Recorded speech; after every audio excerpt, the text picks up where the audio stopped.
അന്ത്രു വേണോടാ? ആ അന്ത്രു താൻ ഏതായാലും വന്നത് നന്നായി. ഒരു 10 മുട്ട ഇങ്ങ് തന്നേച്ചുമ്പോ അങ്ങോട്ട് തരാനില്ല. അതെന്താ പറഞ്ഞപ്പാ? നിങ്ങൾക്ക് എന്താണ് 10 മുട്ട? മികായിലേട്ടൻ അടയിരിക്കാൻ പോണ്ട. ഇടോ ഉപ്പും കോലുള്ള വർത്താനം പറയരുതെന്ന് തന്നോട് പലതവണ പറഞ്ഞിട്ടുണ്ട്. ഉള്ളതാ, അത് ഞാൻ ഇത്തിരി പ്രായ കൂടുതലുണ്ട്. പക്ഷെ അടയിരിക്കുന്ന പരുവത്തിലായിട്ടില്ല കേട്ടോ. അതേ, നമ്മുടെ മോളിക്കുട്ടിയെ കാണാൻ ഇന്നൊരു കൂട്ടിന് വരും. അങ്ങ് കൊങ്ങാണ്ടൂരുന്നാ കുഴി കൊച്ച് എന്ന് കേട്ടിട്ടുണ്ടോ? അല്ല, ഞാൻ കേട്ടിട്ടില്ല. വലിയ റബ്ബർ തോട്ടവും എസ്റ്റേറ്റും വലിയ സൗകര്യമൊക്കെ ഉള്ളവരാടോ.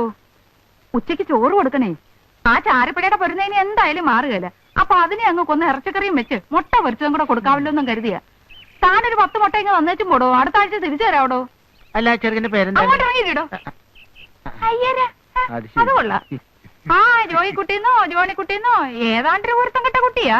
അല്ല, ശ്രീധരൻ എന്ത് കൊടുക്കണ്ട എന്റെ ചേർത്തി? ഒക്കെ കൊടുക്കണോടോ. ഒരു പാത്രം കാട്ടിട്ടേ ഇരിക്കണേ. എടോ, തന്നോടുള്ള വിശ്വാസം കൊണ്ട് പറഞ്ഞതാ കേട്ടോ. താൻ ഈ മുട്ട വയ്ക്കാൻ കയറിയിറങ്ങി നടക്കുന്ന സ്ഥലത്തൊന്നും പറഞ്ഞേക്കരുത്. പരദൂഷണക്കാരാ. അല്ലാതെ നമ്മള് പറയൂലപ്പാ. ആ അതാ പുറകെ കിടക്കുന്നുണ്ടല്ലോ ഒരുത്ത്. ഒരു പുത്തൻ പണക്കാരൻ. കാഞ്ഞിരപ്പള്ളി പാപ്പൻ. പാപ്പൻ നല്ല അവനെ വിളിക്കേണ്ടത്, കൂപ്പൻ.